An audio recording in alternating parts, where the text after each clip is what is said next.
โอ้มาติดดินเพื่อนน้องก็เลยบ่โดยโอ้ไปเยี่ยมยามเพิ่นซื่อๆเนาะโดยบ่ได้ไปเก็บกาแฟบ่แนวใดกาแฟ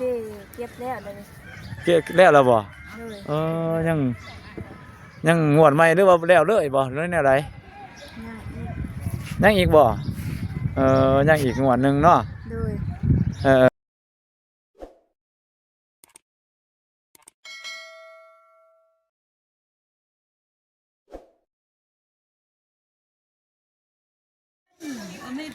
เอพี่น้องเอ้ยอ้าวเริ่มต้นภาพมาก็ว่าอยู่กับบรรยากาศอากาศหนาวพี่น้องเอ้ยนี่มาอยู่บ้านอาหังบ้านของน้องอำพรนี่เสาเฮือนน้องอำพรสิเฮ็ดเฮือนใหม่พี่น้องเอ้ยป้า15เสา16เสาพุ่นบ่หนังใหญ่ตึ้งครึ่งด้วยพี่น้องเอ้ย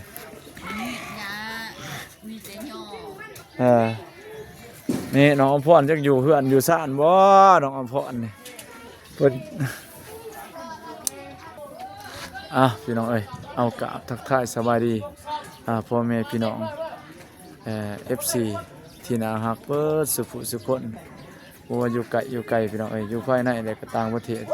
ยินดีต้อนรับเข้าสู่สองบ่าวผู้วงชาแนลคือเก่าพี่น้องเอ้ยบ่าวเองก็ห่างหายไปจากบ่ได้เฮ็ดคลิปพี่น้องเอ้ยล้นนะมื้อนี้ก็ได้ว่าเขามาเยี่ยมยามถามข่าววันนะฮักวันของน้องบ้องน้องกระโดดมาอยู่กวนสะดากวนคือเก่าพี่น้องเอ้ยก็พาบรรยากาศบ้านนะฮัก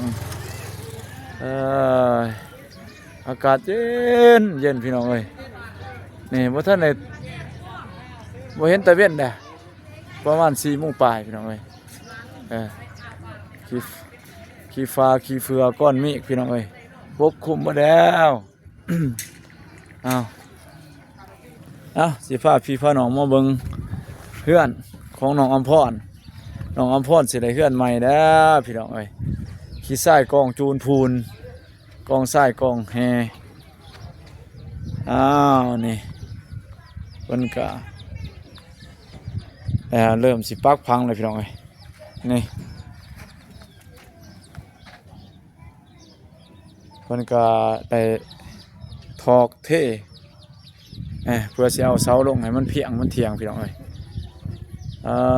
นี่สวนน้องอำพรนี่กลายเป็นพื้นที่เฮือนบ่แล้วบัดนี้น้องอำพรคักโอ้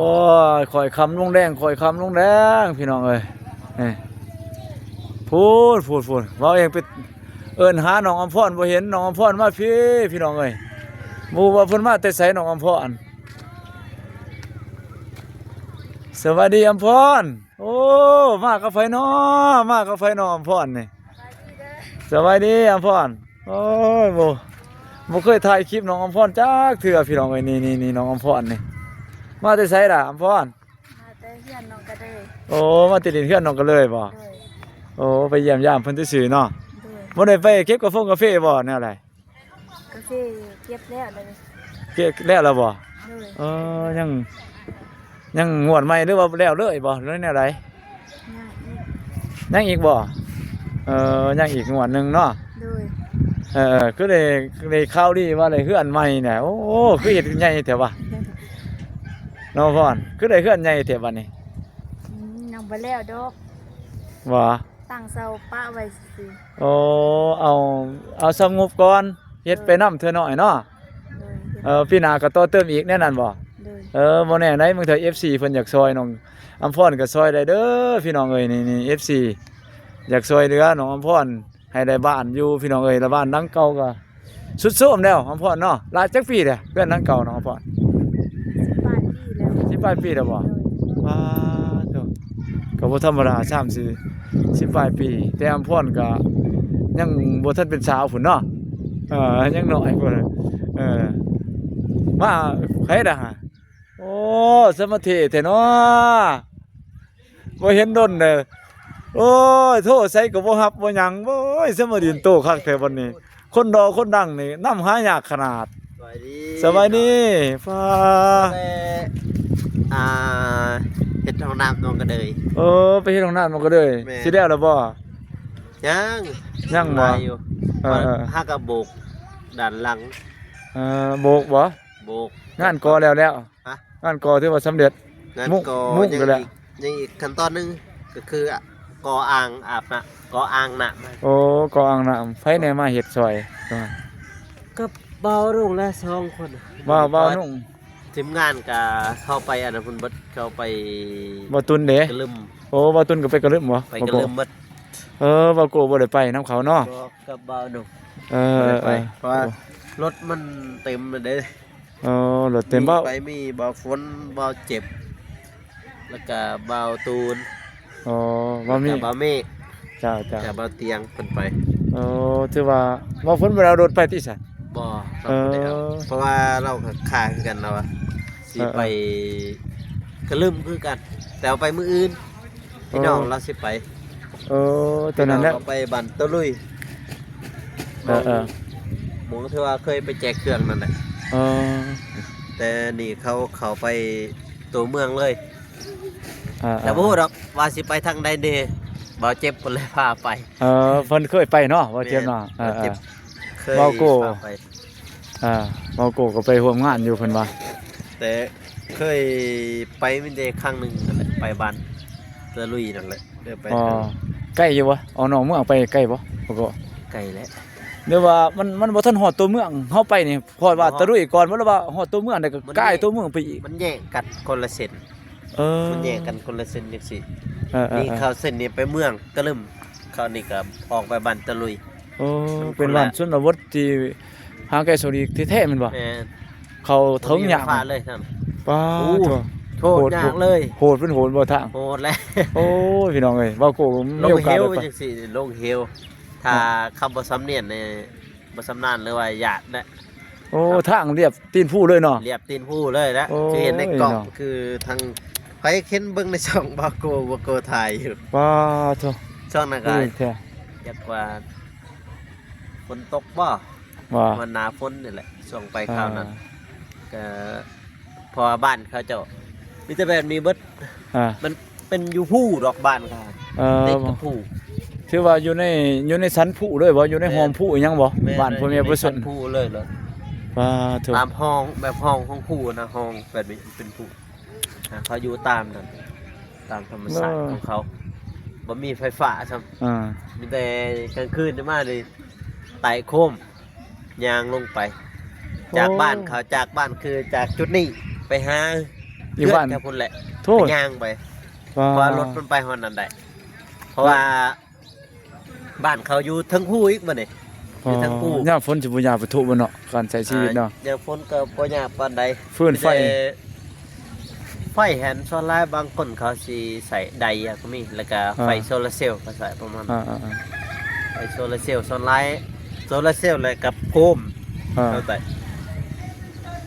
แล้วก็สัญญาณก็บ่มีหรอกสัญญาณท่าน เออ สัญญาณอินเทอร์เน็ตก็จากบ้านเข้าไปไปหากระปือพุ่น บ่โทรมาไกลแท้ ไปหาสัญญาณ มัน สัญ สิ ญาณ ไปรัก แต่ว่าสัญญาณก็สัญญาณมีแต่ราคาได้แหละ บางสัญญาณบ่มีเนาะ มีแต่ราคาอยู่หั่นบางครั้งก็บ่มี โอ้เขายากอีหลีแล้วก็ซั่น โอ้ยสุดยอดเลยทางเขาเนี่ย สมะนาวเลยบัดนี้ ซื้อ มาซื้อกาแฟ ได้แล้ว โอ้ยบ่นุ่งก็เลยบ่ได้ไปเยี่ยมยามบ่นุ่ง หนาว ไปจะได้ไหนออกกำออกหยังแล้วบ่ลูกตาออกแล้วบ่ได้ไปยามบ่นุ่งเอ้ยสบายดีบ่นุ่งเอ้ย เลย บ่ได้ไปร่วมงานเนาะช่วงนี้ไปจะได้แข็งๆนี่บ่คนน้อยสิถามคนน้อย โอ้ยแข็งแรงอยู่ พออยู่เนาะ เลย ไปจะได้ลูกชายลูกหญิงบ่ ลูกผู้หญิง ลูกสาว ได้ลูกสาวอีก เดี๋ยวได้คือบ่เห็นหน้าเห็นตาดน โอ้ห่างเหินในโซนนี่ก็ค่ายเวียกแน่ก็ต้นแน่ก็พอได้ไปซื้อไปขายเด็กน้อยดอกว่านุ่งเอ้ย โอ้ยธุรกิจส่วนตัว แม่นย่ามอันนั้นก็ไป ยามเกี่ยวกาแฟเนาะ แม่น เกี่ยวกาแฟ ย่ามนั้นก็ไปเวียกนี่เด้เวียกสำรวจแน่ย่ามเวียกทางการแน่ก็เลยว่าบ่มีเวลาแน่เลิกแต่เวียกต้นนั้นก็มาสอหาก็แก๊กแม่น อ่าเฒ่าแก่กาแฟเด้ ๆโอ้ยบ่ไหลไปแต่สันแหละบ่นุ่งเอ้ย พี่น้องเอ้ยโอ้ดีแล้ว จับหันจับนี่พี่น้องเอ้ยเนาะโอ้ โอ้ ถือว่าย สุด ดิน ย ร อด ถดินรถไฟบ่นุ่งเอ้ย เอ เพราะว่ามันจะได้แหละมันเศรษฐกิจคือเขาเห็นเนาะบ่น้องเนาะ ปกติ ก็ไผก็ดิ้นรนไปพี่น้องเอ้ย ดีแล้วมันลายสอบเกินว่าหาลายขี่ลายทางพี่น้องเนาะมันก็ดี จะ เพราะมันใส่ใจลายพี่น้องคือบ่นุ่งนี่บ่พอนี่อัน นี่หันเนาะบ่น้องเนาะเจ็บเป็นเอ็นอุ่นเนาะ โอ้ย เอาไปหุงหมอกินยากอิหยังอีกค่าน้ำค่าไฟน้ำมันน้ำมันเนาะ ครับกะละลายเด้ แม่น ทั้งแม่เฒ่าทั้งแม่เมียเด้ จ้า ก็แม่นหมด เพิ่นมาอยู่นำเนาะ แม่บ่นุ่งอีกก็แม่นหมดเด้ จ้า เจ็บเป็นอุ่นก็บ่นุ่งหมดนั่นแหละ ก็ถือว่าเก่งได้บ่นุ่งก็ได้สมเสยได้เพิ่นก็ถือว่าแบกหาภาระหลายซ้ำนั้นเนาะถือว่าดีได้บ่นุ่งเอ้ย กันคิดนี่เจ็บสมองเด้นอนบ่หลับเด้ แม่น เอาปล่อยว่างดิถือว่าน้องก็ ไปสู่ไปเนาะ ศึกษาธรรมะปล่อยว่างเอาอย่ายึดติหาใดสำใดก็เอาสำนัก แม่น กินได้เกินว่าของเป็นสิ่งของกายหมด ได้ ยึดติไปแล้วเฮ็ดยังเอาไปยังบ่ได้ดอก แม่นมีแต่ เอา เอาแต่ความดีเนาะ แม่นนี่แหละก็ซอยสร้างซอยเรือสังคมนั่นไป คนคอยหาทำความดีนี่แหละพี่น้องเอ้ย เด้อ บ่นุ่งก็มันมีหลายๆก็แห่งคันเนาะบ่นุ่งเนาะ เด้อ คนทำความดีในสังคมนี่มันก็น่าอยู่ได้สังคมกันมีแต่คนผู้นั้นช่วยกัน คือ ผู้ ว่า นี้ก็ช่วย บ่ กั เห็ น นไปใส่นั่นนะคือบ่เห็นบ่ โดย มาไอ้วงเพิ่นมาพี่น้องเอ้ยเนาะก็ไปเยี่ยมไปยามแหน่อยู่ในซ่านแหละ โดยมีโอกาสก่อนวันนี้จะสิไปเยี่ยมไปยามเติมอีก เนาะ ถ้าว่าเตียงเรามาบ่มื้อนึงนี่เพิ่นก็บ่ได้ไปเนาะบ่ได้ไปร่วมกันเนาะส่วนนี้เนาะ ไป บ่เตียงก็เพิ่นก็ลงเพิ่นว่าได้ยินว่าบ่เตียงเพิ่นลงเพิ่น สเมื่อเพิ่นมื้อนี้แล้วเพิ่นเมื่อนั่นก็ลืมเพราะว่า อ่า บ่ลงก็ซื้อเครื่องซื้อผ้าเสื้อผ้าแล้วก็ถุงยางชีพให้เพิ่น ไปแจกอยู่พุ่นเนาะ โดยเอา จ้า ให้เพิ่นไป จ้า เอาเครื่องถุงยางชีพกับโฮมยังให้เพิ่นเอาไป จ้า กับ จ้า บ่ตูนบ่เจ็บบ่พ้นแหละเพราะว่าบ่นงก็ไปบ่ได้เพ ครับ ราะลูกกำลัง แม่น สิ ครับ มือเอาสิมือเองนะมันก็ ข้าวติดลูกน้อยพี่น้องเอ้ยต้องได้แบกครับต้องได้เบิ่งกันก่อนป้าบ่ได้ป้าบ่เป็นดอก บ่ได้ จ้าป้าบ่ได้แม่น มันต้องเบิ่งสำคัญกับทางครอบครัวและเฮามาก่อน แม่นเลย เฮามีความสุขเฮากลับไปก็มีความสุข แม่นมีแต่ฝากไปก็ได้บุญคือกันเว้าน้องเอ้ยแม่นถ้าฝากไปได้บุญคือกัน ไป อ่า กับผู้ใหญ่เพิ่น โดยอ้าวดีใจนำเด้อเว้าน้องเอ้ยได้ลูกสาวมาเพิ่มอีกอ้าวได้สมาชิกใหม่ครับสมาชิกใหม่เนาะเว้าน้องเนาะโดยโอ้มาเตะใส่น่ะมามื้อนึงนี่ ไปสาบในห้องน้ำนองก็เลยเล็กๆน้อยๆนะเพราะว่ามันจะนี่มันยาวเด้เฮาก็บ่ได้เคลื่อนไหวดน โอ้ แต่คน โด เด้ ย ลูกบ่ลุงเกิดแล้วก็ยาวมาเลย ห่าง แก่ เพิ่น ยาว หม มา ด เลย แกยาวเติมเนาะ ก็เลยว่านี่ก็มาลอยไม้ซื้อว่าสิเฮ็ดแบบปกติบ่ยังเพราะว่าแล้วบ่เที่ยงกลับพุ่นแหละแต่ว่าปกติเลย จ้า คุ้มให้มันแล้วเลยบัด จ้า เที่ยงกลับก็ยังดนอยู่ ส ส บาย เพิ่นว่าประมาณจะมื้อเพิ่นไป ไฟนี่บ่ก็แล้วแต่สถานการณ์แล้วมันก็เฮาก็บ่ฮู้เด้ แม่เนาะเบิ่งตามสภาพเนาะ ไฟแบบบ่ฮู้มีแต่บ่เจ็บกับบ่พ้นแหละฮู้ บ่มีบางเทื่อก็สินอกแผนเองเนาะเบิ่งตามตัวจริงว่ามันบางเทื่อเฮาเดินทางนี่ก็รุ่นได้เนาะ ดนแหละ ทางมันก็ยากอีก อันนี้ก็ห้อยฮอดพุ่นก็บ่แม่นน้อยเด้ค่ำเด้มันก็ลืม เออส่วน พอรถมันไปออกไปก็ประมาณ12โมงเด้ โดยถือว่าปีนี้แจกเครื่องกันหนาวเนาะ แม่นมี ไป แต่ ช่วย ผ้า กัน ห่ม แบ่งปันกันจ้า ผ้าห่มกับถุงยางชีพที่ว่าน้องเฮ็ดก็เซา6ถุง โดย แต่เฮาก็บ่ได้เผื่อเด้มันงบมีสำหรับ โดยตามงบถือว่าช่วยกันซ้ำนั่นถือว่าดีแหละเนาะ โดย เนี่ยเพราะว่ามันยากแหละพี่น้องเอ้ยผู้มื้อนี่สิคิดเห็นจังซั่นผู้ไล่ๆก็ส่วนไรก็ตัวไฟตัวมันเนาะมันก็มันโอกาสมันเอาตัวรอดท่านใดพี่น้องเอ้ยมันเศรษฐกิจมันแพงแน่นี่ก็ตัวเองก็ยังสิรอดยากแต่ว่าเฮาก็สู้กันด้วยใจเนาะทีมงานเฮาเนาะได้ช่วยได้เหลือกันดีๆเนาะว่าซั่นซะ ผู้ใหญ่เพิ่นนั่นแหละ ผู้ใหญ่ก็เพิ่นก็ส่งเสริมแท้ๆเพราะว่าเห็นเฮาตั้งใจหั่นแหละอยากเฮ็ดบุญร่วมกันหั่นแหละหลักๆเนาะสร้างคุณงามความดีร่วมกันก็ถือว่าเป็นสิ่งที่ดีหั่นแหละพี่น้องเอ้ยตอนยังมีชีวิตอยู่เนาะตอนสร้างที่คุณงามความดีเอาไว้เอาไปเบิ่งเฮือนน้องอันนั้น โดย เฮ็ดใหม่บ่คือว่าโดยเข้าใจเด้อบ่นุ่งเด้อโดยบ่เห็นว่าพี่บ่ห่วยโอ้ยรถเพิ่นก็ไวแท้ๆว่านี่ตอนนี้ก็เอาโกกำลังทายน้องอำพรพี่น้องเอ้ยโดยไปดีว่าโกมาเองก็สิได้ทายเบื้องหลังให้พี่ให้น้องได้เบิ่งนี่ว่าโกเพิ่นกำลังถ่ายทำกับน้องอำพรนี่มาเบิ่งสถานที่ ก็ถือว่ากว้างขวางสมควรพี่น้องเอ้ยเขามาแต่ละเทือกา นี่หลังเก่าเด้อเพื่อนน้องอำพรเด้อโอเคแม่อัดแต่ว่ามาเที่ยนี้ก็กำลังสตาร์ทพี่น้องเอ้ยเพิ่นว่าสิปักพังตามแผนตามงบที่มีเฮ็ดไปก่อนมีเงินนี่ก็จะคอยต่อเติมกันเฮ็ดไปอีกเฮ็ดได้เรื่อยคอยเฮ็ดเท่าใดเล็กน้อยก็จังสิได้เอาไปเองว่านุ่งก็มาแล้วก็ว่ากุเพราะว่าทีมงานใช้บุญดาวไตก็เดินทางไปเมืองกะลืมมีนำทัพโดยบ่าวเตียงทองพี่น้องเอ้ยบ่าวเองก็นี่ก็ยังเหลือสวนปลูกสวนผักเพิ่นโอ้ยหนาวแท้ๆเด้อพี่น้องเอ้ยอากาศก็หนาวแต่หนาวว่านี่เริ่มหนาวแห้งเลยพี่น้องเอ้ยนี่แหละน้องพ่อก็ยังเหลือซ้ำนี่แหละพื้นที่การปลูกฝังพี่น้องเอ้ยเฮ็ดสวนครัวนี่ก็จักสิได้หรือบ่นี่มันน้อยเดียวนี่โอ้ยได้บ่แมตปลายพี่น้องเอ้ยบ่ฮอด2เมตรซ้ำนี่สิย่างเอามาลังนี่ผู้ได้ปลูกก็แกกๆไปบอกพอบ่เฮ็ดไป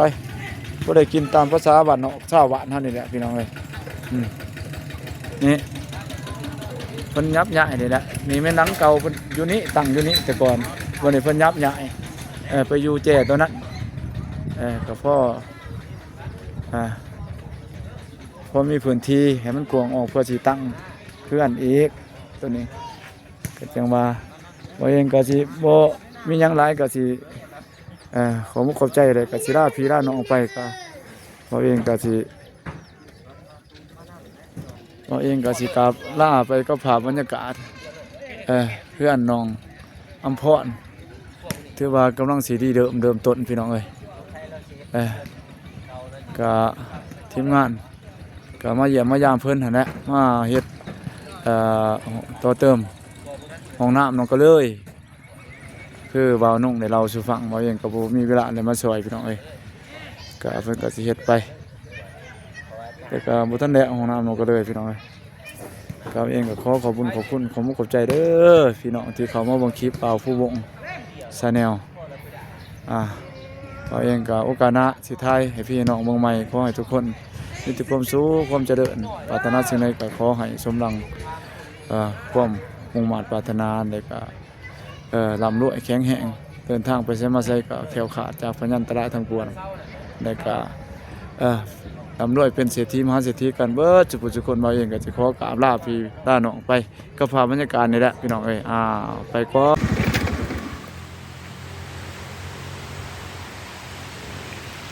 หมานแต่กับหนามกับไหนได้ข่อยนี่มีแต่ลงหนามขามผู้ขามป่า